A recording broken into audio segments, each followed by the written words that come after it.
بسم اللہ الرحمن الرحیم۔ السلام علیکم ناظرین۔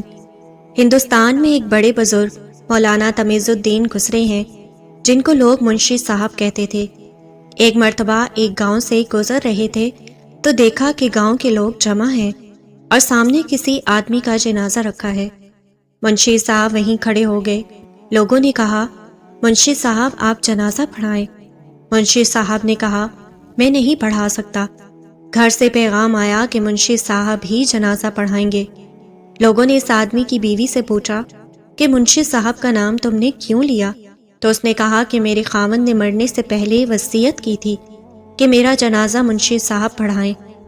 لوگوں نے کہا، ہماری خوش قسمتی کہ منشی صاحب آج اتفاق سے آئے ہوئے ہیں تو ہماری بات پوری ہو جائے گی۔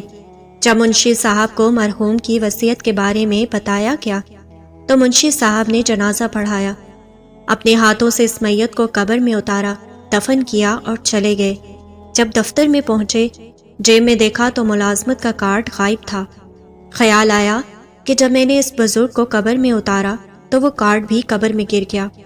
ملازمت کا مسئلہ تھا، اسی وقت واپس آئے، گاؤں کے لوگوں کو جمع کیا اور کہا کہ میری ملازمت کا مسئلہ ہے، تھوڑا سا مٹی کو ہٹاؤ تاکہ میں اپنا کارڈ اٹھا لوں۔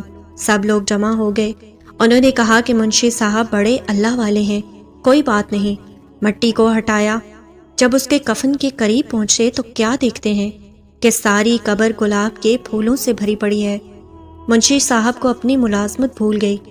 سیدھے اس عورت کے گھر گئے اور جا کر کہا کہ اماں بتاؤ، یہ جو بزرگ تھا اس کا عمل کیا تھا؟ بوڑھی عورت نے عجیب بات کہی۔ اس نے کہا، یہ ایک ان پڑھ شخص تھا، اس نے قرآن پاک کی چند صورتیں زبانی یاد کر رکھی تھی لیکن لکھنا آتا تھا نہ پڑھنا۔ مجھے اس کے نکاح میں آئے 45 سال ہو گئے ہیں۔ ایک کام یہ روزانہ کرتا تھا کہ جب صبح کی نماز پڑھ کر فارغ ہو جاتا تو قرآن سامنے رکھ لیتا اور اس کی سطروں پر انگلی رکھ کر کہتا، اے اللہ، تو نے یہ بھی سچ کہا، یہ بھی سچ کہا، یہ بھی سچ کہا۔ یہ سن کر مولانا تمیز الدین زاروں کے تار رونے لگے۔ تو ناظرین دیکھیں کہ اللہ پاک نے قرآن کی سچائی کی گواہی دینے والے کی قبر کو کیسے جنت کا باغ بنا دیا۔ ایک اور واقعہ پیش خدمت ہے۔ آج سے 15 سال پہلے کی بات ہے۔ ہمارے محلے میں ایک گورکن رہتا تھا جو فوت ہو چکا ہے۔ نام محمد یوسف تھا۔ مضبوط جسم اور بڑی بڑی آنکھیں جن میں نور ہی نور بھرا ہوا تھا۔ ایمان اس کے چہرے سے جھلکتا تھا۔ اس کا ایک ہی معمول تھا، صبح گھر سے نکلتا اور شام کو قبرستان سے واپس آتا تھا۔ ہمیشہ راستے کے ایک طرف ہو کر چلتا تھا اور کسی کی طرف بری نظر سے نہیں دیکھتا تھا۔ ایک دن محلے کے پڑھے لکھے لڑکے اکٹھے ہوئے اور یوسف سے کہنے لگے کہ آپ کی ساری زندگی قبرستان میں گزر گئی، ہمیں کوئی واقعہ سنائے۔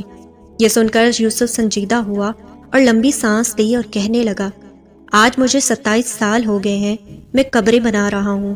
میرے ساتھ ایک ہی واقعہ گزرا ہے۔ گرمیوں کی دوپہر تھی، کچھ لوگ میرے پاس آئے کہ بابا جی قبر بنانی ہے۔ میں نے پوچھا کہ آدمی ہے یا عورت، تو انہوں نے بتایا کہ عورت کرنٹ لگنے کی وجہ سے فوت ہو گئی ہے۔ وہ لوگ یہ کہہ کر چلے گئے۔ میں عموماً اکیلا ہی قبر بناتا ہوں۔ میں نے سخت گرمی میں قبر بنانا شروع کر دی۔ دوپہر 2-2:30 بجے تک قبر مکمل ہو گئی۔ قبر کو فائنل ٹچ دینے کے لیے میں نے قبر کے اندر کدال ماری تو مجھے ایسی آواز آئی جیسے کوئی شیشے کی چیز ٹوٹ گئی ہے، اور بس پھر خوشبو ہی خوشبو پھیل گئی اور قبر ٹھنڈی ہو گئی۔ میں قبر میں ہی لیٹ گیا۔ باہر سخت گرمی تھی، اندر قبر ٹھنڈک اور خوشبو سے بھری ہوئی تھی۔ اس سے میری روح تک خوش ہو گئی۔ میں حیرانی اور دہشت سے خاموش رہا۔ مغرب کے بعد جنازہ آ گیا۔ عورت کے ورثاء نے اسے دفنا دیا اور چلے گئے، مگر میرے اندر تجسس بھرا ہوا تھا کہ اس عورت کی کون سی نیکی ہے جو اس کو اتنا بڑا انعام ملا ہے۔ پتہ کرنے پر مجھے معلوم ہوا کہ یہ عورت فرید گیٹ بہاول پور کے اندر رہنے والی تھی۔ آباء و اجداد یہیں کے رہنے والے تھے۔ میں پوچھتا ہوا فرید گیٹ پہنچ گیا اور عورت کے بارے میں معلوم ہوا کہ اس عورت کا خاوند کچھ عرصے پہلے فوت ہو گیا تھا۔ وہ بیچارہ 6-7 سال بیمار رہا۔ اس عورت نے دن رات اس کی خدمت کی۔ خاوند کی شدید بیماری کے باوجود اس کے ساتھ بے وفائی نہیں کی اور دل و جان سے اس کی اعتماداری کرتی رہی۔ باوجود غربت کے اس کو محنت مزدوری کر کے کھانا کھلاتی رہی اور اپنے جذبات کو اپنے بیمار خاوند پر قربان کر دیا۔ تو اس خدمت کا اسے یہ اللہ نے انعام دیا کہ اس کی قبر کو جنت کا باغ بنا دیا۔ ناظرین، جو لوگ اللہ تعالیٰ کی رضا کی خاطر بے لوث انسانیت کی خدمت کرتے ہیں اور اپنی راتیں بھی اللہ کی راہ میں جاگتے ہیں، انہی لوگوں کے بارے میں اللہ تعالیٰ نے فرمایا ہے کہ میں ایسے ایسے انعامات دوں گا کہ جس کو نہ کسی آنکھ نے دیکھا ہوگا اور نہ کسی نے تصور کیا ہوگا۔